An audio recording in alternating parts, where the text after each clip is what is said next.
ಸಂಬಂಧಿಸಿದ ಕಾನೂನಿನ ಸಾಮಾನ್ಯ ತತ್ವಗಳು, ಇತಿಹಾಸ ಮತ್ತು ಮುಖ್ಯ ಕಾಯ್ದೆಗಳ ಆಕ್ಟ್ಸ್ ವಿವರಣೆ ಕನ್ನಡದಲ್ಲಿ ಕೆಳಗಿನಂತಿದೆ. 1. ಕಾನೂನಿನ ಸಾಮಾನ್ಯ ತತ್ವಗಳು. General principles of law. ಕಾನೂನು ಎಂಬುದು ಸರ್ಕಾರದ ಅಥವಾ ಅಧಿಕೃತ ಸಂಸ್ಥೆಯು ಮಾನವನ ನಡವಳಿಕೆಯನ್ನು ನಿಯಂತ್ರಿಸಲು, ನ್ಯಾಯವನ್ನು ಒದಗಿಸಲು ಮತ್ತು ಸಮಾಜದಲ್ಲಿ ಸುವ್ಯವಸ್ಥೆಯನ್ನು ಕಾಪಾಡಲು ರೂಪಿಸುವ ನಿಯಮಗಳಾಗಿವೆ. ಫಾರ್ಮಾಸ್ಯೂಟಿಕಲ್ ಕಾನೂನಿನಲ್ಲಿ ಫಾರ್ಮಾಸ್ಯೂಟಿಕಲ್ ಜೂರಿಸ್ಪ್ರುಡೆನ್ಸ್ ಮುಖ್ಯವಾಗಿ ಈ ಕೆಳಗಿನ ತತ್ವಗಳು ಅನ್ವಯಿಸುತ್ತವೆ. ಕಾನೂನಿನ ಸರ್ವೋಚ್ಚತೆಯ ತತ್ವ, ಪ್ರಿನ್ಸಿಪಲ್ ಆಫ್ ಸುಪ್ರಿಮಸಿ. ಇದನ್ನು ಕಾನೂನಿನ ಆಡಳಿತ, ರೂಲ್ ಆಫ್ ಲಾ ಎಂದು ಕರೆಯಲಾಗುತ್ತದೆ. ಯಾವುದೇ ವ್ಯಕ್ತಿ ಅಥವಾ ಸಂಸ್ಥೆ ಕಾನೂನಿಗಿಂತ ಮಿಗಿಲಾದದ್ದಲ್ಲ. ನ್ಯಾಯದ ತತ್ವ, ಪ್ರಿನ್ಸಿಪಲ್ ಆಫ್ ಜಸ್ಟಿಸ್. ಸರಿಪಡಿಸುವ ನ್ಯಾಯ, ಕರೆಕ್ಟಿವ್ ಜಸ್ಟಿಸ್. ಕಾನೂನು ಉಲ್ಲಂಘನೆ ಅಥವಾ ಹಾನಿಯಾದಾಗ ಅದನ್ನು ಸರಿಪಡಿಸಿ ಸಮಾನತೆಯನ್ನು ಮರುಸ್ಥಾಪಿಸುವುದು. ಹಂಚಿಕೆಯ ನ್ಯಾಯ, ಡಿಸ್ಟ್ರಿಬ್ಯೂಟಿವ್ ಜಸ್ಟಿಸ್. ಆರೋಗ್ಯ ಸೇವೆಗಳು, ಔಷಧಗಳು ಮತ್ತು ಹಕ್ಕುಗಳು ಎಲ್ಲರಿಗೂ ನ್ಯಾಯಯುತವಾಗಿ ಸಿಗುವಂತೆ ಮಾಡುವುದು. ಸಮಾನತೆಯ ತತ್ವ, ಪ್ರಿನ್ಸಿಪಲ್ ಆಫ್ ಈಕ್ವಾಲಿಟಿ. ಕಾನೂನಿನ ಮುಂದೆ ಎಲ್ಲ ನಾಗರಿಕರಿಗೂ ಸಮಾನ ರಕ್ಷಣೆ ಮತ್ತು ಯಾವುದೇ ತಾರತಮ್ಯವಿಲ್ಲದಿರುವುದು. ಸ್ವಾತಂತ್ರ್ಯದ ತತ್ವ, ಪ್ರಿನ್ಸಿಪಲ್ ಆಫ್ ಲಿಬರ್ಟಿ ಮತ್ತು ಆಟೋನಮಿ. ಸಾರ್ವಜನಿಕ ಆರೋಗ್ಯ ಮತ್ತು ಸುರಕ್ಷತೆಗೆ ಧಕ್ಕೆಯಾಗದಂತೆ ವೈಯಕ್ತಿಕ ನಿರ್ಧಾರಗಳ ಹಕ್ಕನ್ನು ರಕ್ಷಿಸುವುದು. 2. ಫಾರ್ಮಾಸ್ಯೂಟಿಕಲ್ ಶಾಸನಗಳ ಇತಿಹಾಸ, ಹಿಸ್ಟರಿ ಆಫ್ ಫಾರ್ಮಾಸ್ಯೂಟಿಕಲ್ ಲೆಜಿಸ್ಲೇಷನ್.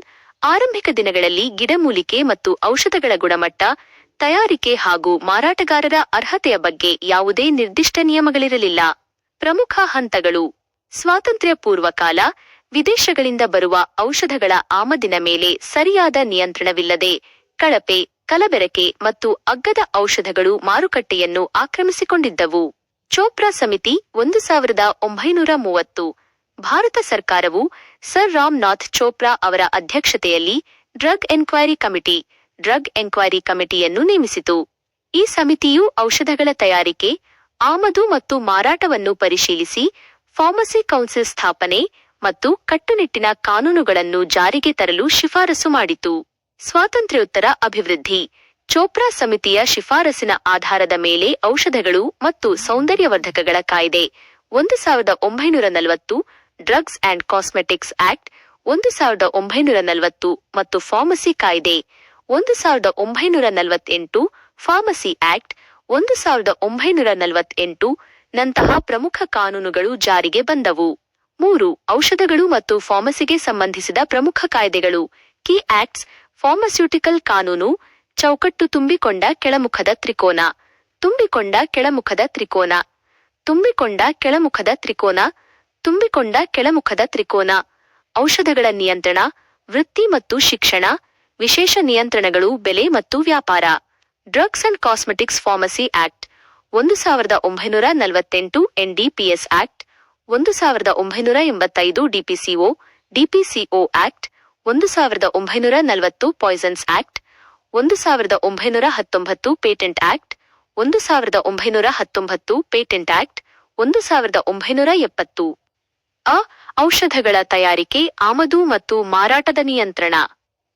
ಔಷಧಗಳು ಮತ್ತು ಸೌಂದರ್ಯವರ್ಧಕಗಳ ಕಾಯ್ದೆ 1940, ಡ್ರಗ್ಸ್ ಅಂಡ್ ಕಾಸ್ಮೆಟಿಕ್ಸ್ ಆಕ್ಟ್ 1940. ಈ ಕಾಯ್ದೆಯು ಭಾರತದಲ್ಲಿ ಔಷಧಗಳು ಮತ್ತು ಸೌಂದರ್ಯವರ್ಧಕಗಳ ಆಮದು, ತಯಾರಿಕೆ, ವಿತರಣೆ ಮತ್ತು ಮಾರಾಟವನ್ನು ನಿಯಂತ್ರಿಸುತ್ತದೆ. ಸಾರ್ವಜನಿಕರಿಗೆ ಸುರಕ್ಷಿತ, ಪರಿಣಾಮಕಾರಿ ಮತ್ತು ಗುಣಮಟ್ಟದ ಔಷಧಗಳು ಸಿಗುವಂತೆ ಮಾಡುವುದು ಇದರ ಮುಖ್ಯ ಉದ್ದೇಶವಾಗಿದೆ.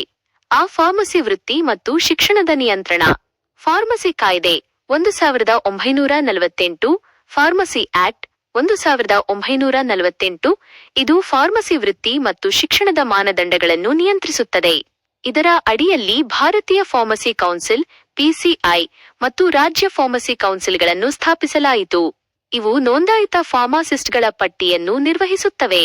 Pharmacy practice regulations. Pharmacy practice regulations ಇದು ಫಾರ್ಮಸಿಸ್ಟ್ಗಳ ವೃತ್ತಿಪರ ಕರ್ತವ್ಯಗಳು, ನೀತಿ ಸಂಹಿತೆ ಮತ್ತು ಜವಾಬ್ದಾರಿಗಳನ್ನು ನಿಗದಿಪಡಿಸುತ್ತದೆ. ಈ ಮಾದಕ ಮತ್ತು ಅಪಾಯಕಾರಿ ಪದಾರ್ಥಗಳ ನಿಯಂತ್ರಣ. ವಿಷಗಳ ಕಾಯ್ದೆ 1919, ಪಾಯ್ಸನ್ಸ್ ಆಕ್ಟ್ 1919. ಇದು ಅಪಾಯಕಾರಿ ವಿಷಕಾರಿ ಪದಾರ್ಥಗಳ ಆಮದು, ಸಂಗ್ರಹಣೆ ಮತ್ತು ಮಾರಾಟವನ್ನು ನಿಯಂತ್ರಿಸುತ್ತದೆ. ಮಾದಕ ದ್ರವ್ಯಗಳು ಮತ್ತು ಮನೋರೋಗ ನಿರೋಧಕ ಪದಾರ್ಥಗಳ ಕಾಯ್ದೆ 1985, ಎನ್ಡಿಪಿಎಸ್ ಆಕ್ಟ್ 1985. ಇದು ಮಾದಕ ದ್ರವ್ಯಗಳು ಮತ್ತು ಸೈಕೋಟ್ರಾಪಿಕ್ ಪದಾರ್ಥಗಳ ಬೆಳೆ, ತಯಾರಿಕೆ, ಸಾಗಾಣಿಕೆ ಮತ್ತು ಮಾರಾಟದ ಮೇಲೆ ಕಟ್ಟುನಿಟ್ಟಿನ ನಿಯಂತ್ರಣ ಮತ್ತು ಶಿಕ್ಷೆಯನ್ನು ವಿಧಿಸುತ್ತದೆ. ಈ ಜಾಹೀರಾತು ಮತ್ತು ಬೆಲೆ ನಿಯಂತ್ರಣ ಔಷಧಗಳು ಮತ್ತು ಮಾಂತ್ರಿಕ ಚಿಕಿತ್ಸೆಗಳ ಆಕ್ಷೇಪಾರ್ಹ ಜಾಹೀರಾತುಗಳು ಕಾಯ್ದೆ 1954, drugs and magic remedies act 1954, ಇದು ಔಷಧಗಳ ಬಗ್ಗೆ ಸುಳ್ಳು ಹಕ್ಕುಗಳನ್ನು ಕೊಡುವ, ದಾರಿ ತಪ್ಪಿಸುವ ಮತ್ತು ಮಾಂತ್ರಿಕ ಚಿಕಿತ್ಸೆಗಳ, ತಾಯಿತ, ಮಂತ್ರ ಇತ್ಯಾದಿ ಜಾಹೀರಾತುಗಳನ್ನು ತಡೆಯುತ್ತದೆ. ಔಷಧ ಬೆಲೆ ನಿಯಂತ್ರಣ ಆದೇಶ ಡಿಪಿಸಿಒ ಇದು ಸಾರ್ವಜನಿಕರಿಗೆ ಅಗತ್ಯ ಔಷಧಗಳು ಕೈಗೆಟುಕುವ ಬೆಲೆಯಲ್ಲಿ ಸಿಗುವಂತೆ ಮಾಡಲು ಬೆಲೆಗಳನ್ನು ನಿಯಂತ್ರಿಸುತ್ತದೆ. ಪೇಟೆಂಟ್ ಕಾಯ್ದೆ 1970, ಪ್ಯಾಟೆಂಟ್ಸ್ ಆಕ್ಟ್ 1970, ಇದು ಔಷಧ ಕ್ಷೇತ್ರದ ಹೊಸ ಸಂಶೋಧನೆಗಳು ಮತ್ತು ಆವಿಷ್ಕಾರಗಳಿಗೆ ಪೇಟೆಂಟ್ ಹಕ್ಕು ಹಾಗೂ ಬೌದ್ಧಿಕ ಆಸ್ತಿಯ ರಕ್ಷಣೆಯನ್ನು ನೀಡುತ್ತದೆ.